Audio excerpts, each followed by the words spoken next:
اچھا، اسی طرح رسول اللہ صلی اللہ علیہ وسلم سے جو سچی محبت ہے وہ اس چیز کا تقاضا کرے گی کہ ہم کوئی بھی غلط بات کی نسبت اللہ کے نبی علیہ الصلوۃ والسلام کی جانب نہ کریں۔ اگر کوئی بات یا کوئی روایت ایسی ہے جو کسی کتاب الحدیث کے اندر آ گئی لیکن وہ رسول اللہ صلی اللہ علیہ وسلم سے ثابت بات نہیں ہے، یا قرآن پاک کے خلاف ہو، یا کوئی بھی امر شرعی ہے جو ثابت ہے ہمارے دین کے اندر اس کے خلاف ہو، تو رسول اللہ صلی اللہ علیہ وسلم سے محبت اس بات کی تقاضا کرتا ہے کہ ہم اس روایت کو یا اس بات کو رد کر دیں، نہ کہ ایسی کسی کمزور بات سے اپنے مقاصد کے حصول کے لیے استدلال کرنا شروع کر دیں۔ ان چیزوں میں سے ایک ہے جو امام بخاری لے کر کے آئے ہیں، حضرت عروہ سے ایک روایت خواب کی بات لے کر آئے ہیں کہ کسی شخص نے خواب دیکھا کہ ابو لہب جو ہے پکا کافر، جس کے متعلق قرآن پاک کے اندر آیات نازل ہوئی ہیں تبت یادا ابی لہب وتب، کہ اسے کوئی فائدہ ہوا یا نہ ہوا، تو اس خواب کے اندر ابو لہب نے بتایا کہ باقی تو مجھے کچھ بھی فائدہ نہیں ہوا، لیکن اس ایک ہاتھ سے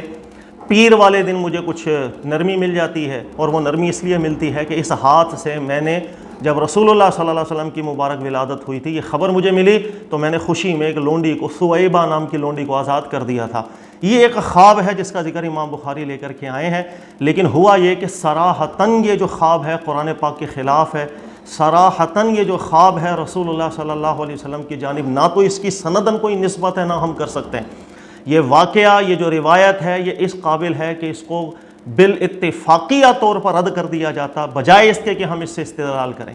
کوئی بھی شخص ہے، اہل علم ہے، اگر وہ غلطی سے اس سے استدلال کر چکے آج یا ماضی میں، اللہ تعالیٰ ان کی خطاؤں کو معاف فرمائے، کوئی بات نہیں، غلطی انسان سے ہو جاتی ہے، لیکن جس وقت انسان کو متنبہ ہو جائے کہ ہاں بھئی یہ غلطی ہے، اس سے بچ جائے۔ اس کی مثال بالکل ایسی ہے جیسے میں آج ایک خواب دیکھ لوں یا آپ خواب دیکھ لیں، اور خواب میں دیکھیں کہ فرعون جو ہے اس کو بدھ والے دن کوئی فائدہ ہو رہا ہے، اور بدھ والے دن اس کو سیب کھاتے ہوئے آپ نے جنت میں دیکھ لیا، تو سوال یہ ہے کہ کیا اس خواب کی بنیاد پر میں اللہ کے فرمان کو جھٹلا دوں گا؟ اللہ نے قرآن میں فرمایا النار یعرضون علیہا غدوا وعشیا، کہ آگ کا عذاب فرعون کو دیا جا رہا ہے کہ اس نے اتنا واضح حق ہونے کے باوجود اللہ کے نبیوں سے دشمنی رکھی، حق کو قبول نہیں کیا۔ تو کیا میں قرآن پاک کی اس آیت کو اپنے اس خواب کی وجہ سے تعویل میں ڈال سکتا ہوں؟ یا کیا میں یہ کہہ سکتا ہوں کتنا بھی کوئی نیک انسان ہو، لیکن اگر وہ خواب کے اندر دیکھ لے کہ فرعون کے عذاب میں کمی ہو رہی ہے، اگر ہم اس کی بات کو قبول نہیں کر سکتے، اسی طرح اس بات کو قبول نہیں کر سکتے؟ اس لیے کہ یہ جو روایت امام بخاری لے کر کے آئے ہیں، اس کے اندر 5 سے 6 ایسے اعتراضات ہیں جو اس کو بالکل رد کر دیتے ہیں، اس کی سند میں بھی اور اس کے متن کے اندر بھی۔ اس کو علامہ محقق الساوی صاحب کا اگر آپ رسالہ پڑھیں گے، انہوں نے بالتفصیل ان تمام اعتراضات کو ذکر کیا، اور ماضی میں ابن حجر اسقلانی نے بھی ذکر کیا، علامہ قسطلانی رحمۃ اللہ علیہ نے بھی ذکر کیا، اس کے علاوہ قاضی ایاز وغیرہ نے بھی ذکر کیا کہ یہ باتیں قرآن پاک کے بالکل خلاف جا رہی ہیں۔ پہلا اعتراض یہ ہوتا ہے کہ اس روایت میں عروہ ایک تابعی ہیں جو ذکر کر رہے ہیں کسی نے خواب دیکھا تھا، وہ کون ہے کسی؟ اس کا کوئی نام ذکر نہیں۔ تو ایک مجہول انسان کی فقط خواب کی بنیاد پر ہم اللہ کے کلام کو اور قرآن کو بدل نہیں سکتے۔ جیسے میں نے مثال دی، فرعون پر عذاب آ رہا ہے، قرآن ذکر کر رہا، تو میں خواب کی بنیاد پر فرعون کو تو رعایت دے نہیں سکتا ہوں، چاہے وہ کتنا بھی نیک شخص خواب دیکھ لے۔ دوسرا اعتراض یہی اس کے اندر آتا ہے کہ اس میں ذکر ہے کہ رسول اللہ صلی اللہ علیہ وسلم کی جس وقت مبارک پیدائش ہوئی تھی تو ابو لہب نے خواب میں بتایا کہ میں نے اس لونڈی کو آزاد کر دیا۔ یہ خلاف واقعہ بات ہے، یعنی حقیقت میں جو ثویبہ لونڈی تھی اس کو ابو لہب نے بالکل آزاد نہیں کیا تھا۔ نبی پاک صلی اللہ علیہ وسلم کی مبارک پیدائش کے کئی عرصہ بعد تک ثویبہ لونڈی بالکل وہیں موجود تھی، بلکہ نبی پاک علیہ الصلوۃ والسلام کی جس وقت ہجرت کا وقت آیا تھا اس سے کچھ عرصہ پہلے ثویبہ لونڈی کو آزاد کیا گیا تھا۔ یعنی خواب میں جو بات کی جا رہی ہے کہ ایک لونڈی کو آزاد کرنے کی وجہ سے مجھے نرمی ہو رہی ہے، وہ لونڈی تو آزاد ہوئی نہیں تھی، تو خواب کے اندر خلاف واقعہ بات بھی آ گئی۔ نمبر 3، سب سے بڑی بات جو محقق ساوی صاحب نے بھی ذکر کی، انہوں نے کہا خواب سے قرآن کبھی نہیں بدلا کرتا، بلکہ خبر واحد کی روایت آ جائے ہم اسے قرآن نہیں بدلتے،